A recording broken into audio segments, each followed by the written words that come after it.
Car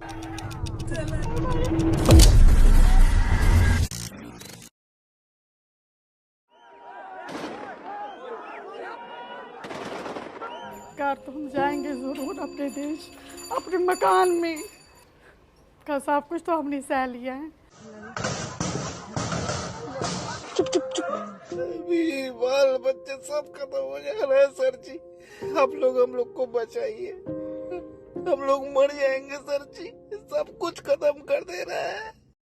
25 जनवरी 2020 एक video आई थी शर्जील इमाम की। तो हम हिंदुस्तान और नॉर्थ ईस्ट को परमानेंटली कट कर सकते हैं और वो बंद कर सकते हैं, क्योंकि चिकन नेक्स्ट मुसलमानों का है। वो जो इलाका है मुस्लिम अक्सरियत है। नॉर्थ ईस्ट को भारत से अलग करो, चिकन नेक हम मुसलमानों का है, हम यह कर सकते हैं। वो मात्र एक वीडियो नहीं थी, वो बंगाल, आसाम और नॉर्थ ईस्ट में बचे चंद हिंदुओं के कश्मीर जैसे पलायन और पतन की भविष्यवाणी थी। सिलीगुड़ी कॉरिडोर, जिसे भारत की चिकन नेक कहते हैं, एकमात्र 22 किलोमीटर चौड़ा ऐसा रास्ता है जो भारत को आसाम सहित 7 नॉर्थ ईस्ट राज्यों के साथ जोड़ता है। इतना महत्वपूर्ण रास्ता और कोई खुलेआम चौड़े में इसे काटने की बात करे, कुछ तो दम होगा, कुछ तो सच्चाई होगी। रोहिंग्या मुस्लिम 700 किलोमीटर दूर चलकर म्यांमार से बंगाल के अंदर घुसते हैं।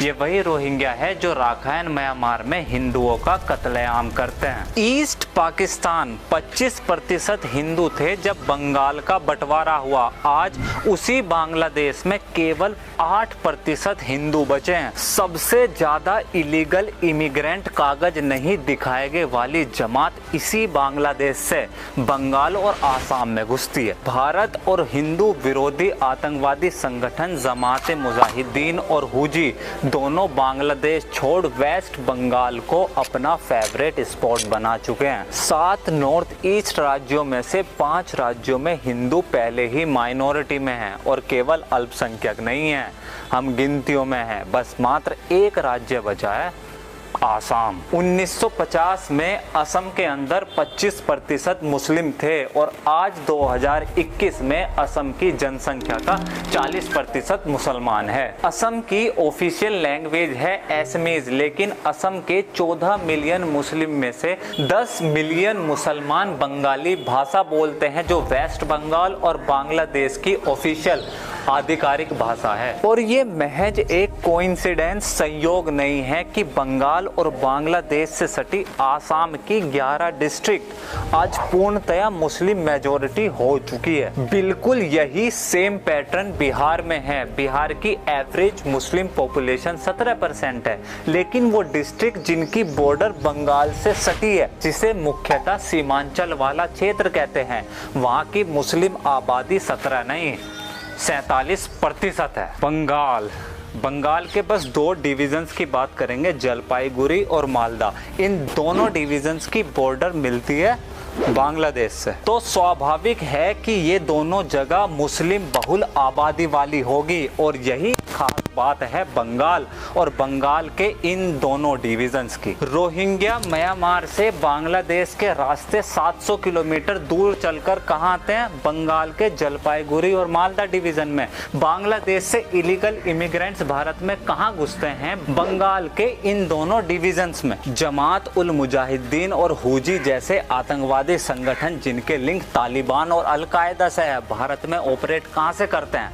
बंगाल के इन्हीं दोनों डिवीजन से। Militant groups, naxalite, maoist, anti national elements, left leaning rebellion groups, इन सब का फेवरेट स्पॉट कौन सा है? बंगाल के ये दोनों डिवीजन से। इसलिए 25 जनवरी 2020 की रात शर्जील इमाम का वो भाषण, वो वीडियो महज कोई एक मजाक या कोई परिकल्पना नहीं थी। वो हमारे इस गाल पर जोरदार तमाचा और इस चेहरे के सामने असलियत, हकीकत, हमारा क्या वजूद बचा है और हम क्या खो चुके हैं उसकी असलियत का आईना था। मकसद बहुत बड़ा और बेहद साफ है कि कुछ भी करो, लेकिन किसी तरह भारत के अंदर अस्थिरता पैदा करो, भारत को उसके नॉर्थ ईस्ट राज्य से अलग करो, असम को बांग्लादेश में, अरुणाचल प्रदेश को चाइना में और कश्मीर को पाकिस्तान में जोड़ो, बंगाल को कम्युनिस्ट कम्युनिज्म और भारत को सरिया कानून पर शासन करो, ये मकसद पूरा होता है बंगाल से बंगाल के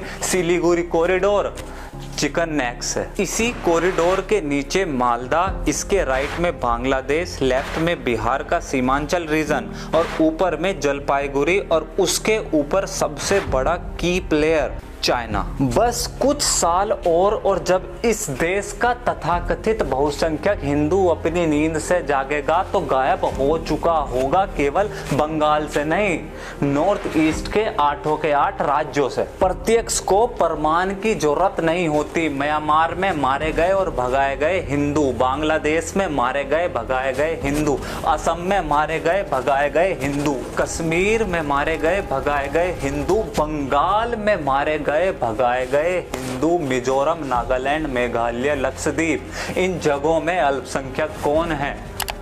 हिंदू। इतिहास केवल घटनाओं को शब्दों में पिरोने के लिए नहीं लिखा जाता, बल्कि आने वाली पीढ़ी भविष्य में होने वाले संभावित खतरों के लिए तैयार हो और हम कौन हैं उसे इस बात का ज्ञान हो, इसलिए लिखा भी पढ़ाया भी जाता। आज भी सेमिनार्स लेक्चर के अंदर 19 जनवरी 1990 कश्मीर की वो रात गूंजती है, इसलिए नहीं कि हम किसी विशेष वर्ग समुदाय से नफरत करें या बदले की भावना के साथ जिए, बल्कि इसलिए गूंजती है कि हमें याद रहे कि इस देश का संविधानीकृत सेकुलरिज्म किन खास विशेष परिस्थितियों में अपना दम तोड़ देता है। वो रात आज भी इसलिए गूंजती है कि हमें याद रहे कि संविधान की शपथ लेने वाले हमारे मसीहा बनने वाले नेता किन खास विशेष परिस्थितियों में हमें मरने छोड़ देते हैं। माना आप मौजूद नहीं थे,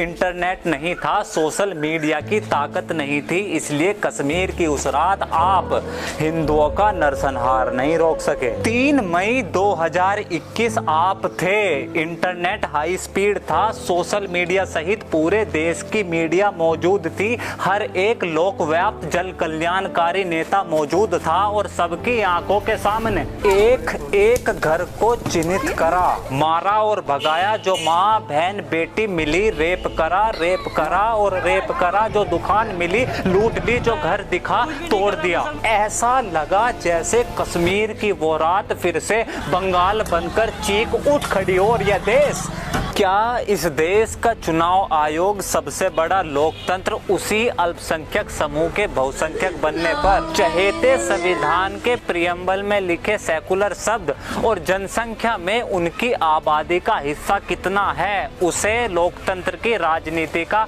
आधार नहीं बनाएगा? अगर ऐसा नहीं है तो 70 साल बाद आज भी कश्मीर की राजनीति में हम कहाँ हैं? सीमांचल, जलपाईगुड़ी, मालदा, आसाम के वेस्टर्न डिस्ट्रिक्ट्स में हम कहाँ हैं? हमारे वो अपने घर कहाँ हैं? 1 महीना नहीं लगा इस देश को, संविधान को, लोकतंत्र को, नेताओं को, सोशल मीडिया के आपके क्रांतिकारियों को बंगाल बुलाने में। हमारी जमीन, हमारी इज्जत, हमारी औरतों की अस्मिता का नंगा नाच भुलाने में। पूछो उससे पहले नींद से उठो और देखो हमारे वो अपने घर कहाँ हैं, हमारा वो भारत देश कहाँ है? ये वहम दिमाग से निकाल दो कि इतनी बड़ी गुलामी के बाद आज तक हमारा कोई कुछ नहीं बिगाड़ पाया। अफगानिस्तान हमारा था, आज नहीं है। पाकिस्तान हमारी जमीन थी, आज नहीं है। बांग्लादेश हमारा हिस्सा था, आज नहीं है। और ऐसा ना हो कि जिस वहम और नशे में आज हम हैं,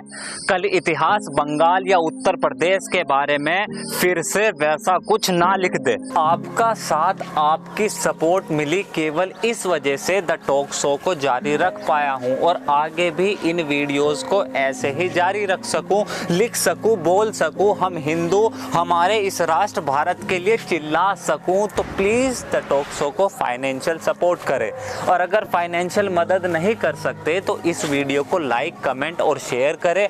मेरा यह काम पसंद आए तो इस चैनल को प्लीज सब्सक्राइब करें। This is Alok Kumar from talk, see you next video. जय हिंद। यहाँ पे 98% भाग गए हिंदू।